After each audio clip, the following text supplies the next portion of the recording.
જ્યાં શાંતિનો સાગર લહેરાય, કરુણામૂર્તિ બુદ્ધ વિહારમાં જીવન સાર્થક થાય, પ્રચ્છિસનો પ્રકાશ ફેલાય, દિલમાં દયાનો દીપ પ્રગટાય. અમદાવાદથી ભીમ આર્મીના પ્રદેશ અધ્યક્ષ કમલેશભાઈ ધવલ સાહેબ પધાર્યા છે. ત્યારબાદ ધાંગધ્રાથી મોહનભાઈ પણ પધાર્યા છે. તેમ વાઘેલા વિજયભાઈ અને અહીં બૌદ્ધ ધર્મના ભંતે પ્રતિક શ્રેષ્ઠી એમના ચરણકમલમાં વંદનની સાથે અહીં મંચસ્થ તેમજ સામે બેઠેલા તમામ સન્માનીય વડીલો, માતાઓ, બહેનો, મહામાનવ બોધિસત્વ સિમ્બોલ ઓફ નોલેજ ડૉક્ટર બાબા સાહેબના ચરણકમલમાં વંદનની સાથે જગતમાં સૌ પ્રથમ માનવતા અને કરુણાનો સંદેશ આપનાર મહાકારુણિક તથાગત ગૌતમ બુદ્ધના ચરણોમાં વંદનની સાથે આ દેશમાં જન્મેલા તમામ બહુજન મહાનાયકાઓના ચરણકમલમાં વંદનની સાથે આજે જે પ્રસંગ નિમિત્તે આપ સૌ ઉપસ્થિત થયા છો ત્યારે મારી પહેલાના વક્તા જેમનું અધ્યક્ષ સ્થાન છે અને એમણે ઘણી બધી વાત કરી, હું ખૂબ જ મોડો પહોંચ્યો છું અને એમણે ખૂબ જ સારી વાત કરી હશે અને આપને સંતોષ પણ થયો હશે. ત્યારબાદ હું અહીં પોલીસ કર્મચારીઓને પણ વિનંતી કરું છું કે આ ગામનું વાતાવરણ સૌહાર્દપૂર્ણ રીતે બની રહે એ માટે શક્ય એટલી આ ગામના લોકોમાં વૈમનસ્ય પેદા ન થાય અને આ ઘટના વધુ વેગવંત બનવાને બદલે જ્યાં ખરેખર ન્યાયિક રીતે તમારે તપાસ કરવાની હોય એ રીતે તપાસ કરી અને જે લોકો અહીં ખરેખર જે બાબતે એમણે ઝંડા ઉતારવાની બાબત હોય, કારણ કે મહામાનવ બોધિસત્વ સિમ્બોલ ઓફ નોલેજ ડૉક્ટર બાબા સાહેબે ન માત્ર દલિતો માટે આ દેશનું સંવિધાન બનાવેલું છે, પરંતુ આ દેશમાં વસતા તમામ લોકો એ શૂદ્ર, અતિશૂદ્ર, અસ્પૃશ્ય, મહિલાઓ, સવર્ણ તેમજ તમામ સમાજના લોકો માટે ન્યાય મળે એના માટેનું જો સંવિધાન બનાવેલું હોય અને આમ છતાં એ સંવિધાન નિર્માતા 14મી એપ્રિલના પ્રસંગ પછી 10 કે 12 દિવસ પછી જો ઝંડાનું અપમાન થતું હોય તો ખરેખર એ દુઃખદ બાબત છે. પરંતુ એ દુઃખદ બાબત બન્યા પછી આ ઘટનાનો સુખદ અંત આવે એ આશા હું સરકાર પાસે અને સરકારશ્રી દ્વારા અહીં જે ઉપસ્થિત પોલીસ કર્મચારીઓ છે એમને વિનંતી સાથે કહું છું અને અહીં આ કાર્યક્રમના અધ્યક્ષ કમલેશ ધવલભાઈને પણ કહું છું કે આપણે સૌ સાથે મળી અને વ્યવસ્થિત રીતે ક્યાંક ન્યાયિક રીતે જે લોકોને અન્યાય થતો એવું લાગ્યું હોય તો એમને ન્યાય મળે એ રીતે આપ સૌ એના માટે ભેગા મળીને આપ સૌ પ્રયત્ન કરીએ. તો જો સમય હોય અને એવું હોય તો ધર્મની 5 મિનિટ વાત કરી શકું, આપને સમય હોય તો. કારણ કે મારી પહેલા તમે કેટલો સમય લીધો સાહેબ એની મને ખબર નથી એટલે પૂછવું પડે. હા તો પંતે પ્રતિક શ્રેષ્ઠીને અનુમતિ માંગીને હું ધમની સાહેબ વાત કરી શકું ને, આપની અનુમતિ. તો મહામાનવ ડૉક્ટર બાબા સાહેબે ભારતીય સંવિધાન બનાવીને આ દેશમાં હજારો વર્ષોથી જે સમાજ ગુલામ હતો એ સમાજને ગુલામીમાંથી મુક્તિ અપાવવા માટેનું આ દેશનું જ નહીં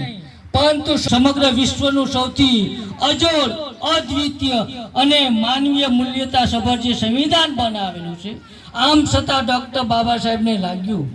કે આ દેશના લોકો માટે, આ દેશના લોકો જે લોકો હજારો વર્ષોથી ગુલામ હતા અને જે લોકો સાથે માનવ જેવું વર્તનને કરવાને બદલે પશુ સમાન એમની સાથે વ્યવહાર કરવામાં આવતો, તો સંવિધાન પછી પણ એમણે આપણને એક જગતનો માન ધર્મ જે ભેટ આપ્યો છે. વિશ્વમાં કહી શકાય કે જેટલી પણ ક્રાંતિઓ થઈ છે એ તમામ ક્રાંતિઓમાં લોહીની નદીઓ વહી છે, પરંતુ મહામાનવ બોધિસત્વ સિમ્બોલ ઓફ નોલેજ ડોક્ટર બાબા સાહેબે 5000 વર્ષથી જે સમાજ ગુલામ હતો એને આઝાદ કરવા માટેનું સંવિધાન તો ભેટ આપ્યું જ, પરંતુ જગતનો શ્રેષ્ઠ ધર્મ પણ ભેટ આપ્યો. અને એ ધર્મ એ આ જ દેશમાં જન્મેલા મહાકારુણિક તથાગત ગૌતમ બુદ્ધે 2500 વર્ષ પહેલા આ દેશમાં જે ધર્મની વાત કરી હતી અને જે ધર્મનો વિચાર આપેલો હતો, અને એમાં તથાગત ગૌતમ બુદ્ધે કહેલું કે ધર્મ એટલે શું. કારણ કે ડોક્ટર બાબા સાહેબે ન માત્ર ભારતના પરંતુ જગતના તમામે તમામ દેશના તમામે તમામ ધર્મદાતાઓએ જે ધર્મની વાત કરેલી હતી એ તમામે તમામ ધર્મના પુસ્તકો વાંચેલા હતા, પરંતુ એક પણ ધર્મના ધર્મદાતાઓએ પોતાના ધર્મમાં જે વાત ધર્મ અંગેની કહેલી છે એમાં સૌથી ઉત્તમ વાત એમને આ દેશમાં જન્મ લેનાર મહાકારુણિક તથાગત ગૌતમ બુદ્ધે કહેલી વાત સૌથી ઉત્તમ, સૌથી ઉચિત અને સૌથી વધુ માનવીય કલ્યાણકારી લાગી. અને એમાં ધર્મની વાત કરતા એમણે કહે છે કે ધર્મ એટલે શું, કે ધર્મ એટલે સદાચાર. માત્ર એક વાક્ય મેં તથાગત ગૌતમ બુદ્ધે જવાબ આપેલો કે ધર્મ એટલે સદાચાર, એક વ્યક્તિનો બીજા વ્યક્તિ પ્રત્યેનો ઉચ્ચ પ્રકારનો માનવતા ભર્યો કરુણાસભર વ્યવહાર એટલે ધર્મ. અને આ જ ધર્મના જે વાતો હતી જે તથાગત ગૌતમ બુદ્ધે કહેલી, સ્વતંત્રતા, સમાનતા, માનવતા, બંધુતા, મૈત્રી, કરુણા, ન્યાય, તર્કસંગતતા અને વૈજ્ઞાનિક અભિગમની જે વાત હતી, જે 2500 વર્ષ પહેલા આ જ દેશમાં જન્મેલા તથાગત ગૌતમ બુદ્ધે જે વાત કરેલી હતી એ જ વાત આધુનિક સ્વરૂપે એ વખતે જે તથાગત ગૌતમ બુદ્ધે વાત કહેલી એ ધમ્મપદમાં હતી, એ ત્રિપિટકમાં હતી, એને આધુનિક સ્વરૂપે ભારતીય સંવિધાનમાં ડોક્ટર બાબા સાહેબે એ જ ધમ્મની વાત આધુનિક સ્વરૂપે ભારતીય સંવિધાનમાં આપી અને ઇમ્પ્લિમેન્ટ કરવા માટે કહ્યું છે. તો એ અનુસાર